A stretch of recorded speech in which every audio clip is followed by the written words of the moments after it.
Gas সংকট ইস্যুতে সরকারের কঠোর সমালোচনা করেছেন জামায়াতে ইসলামীর আমির ডাক্তার শফিকুর রহমান। তিনি অভিযোগ করে বলেন, গ্যাস সংকট মোকাবিলায় সরকার ফ্যাসিবাদী আচরণ করছে।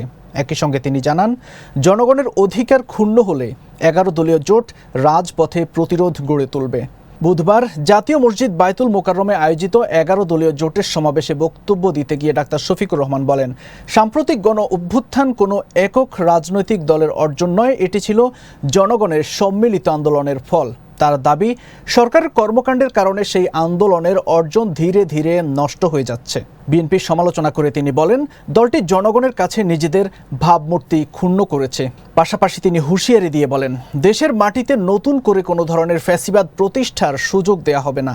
জনগণের মতামত উপেক্ষা করা হলে তার রাজনৈতিক পরিণতি ভোগ করতে হবে বলেও মন্তব্য করেন তিনি। ডাক্তার শফিকুর রহমান আরও বলেন, জনগণের রায় ও গণভোটের সিদ্ধান্ত রক্ষায় তারা আপোষহীন থাকবেন।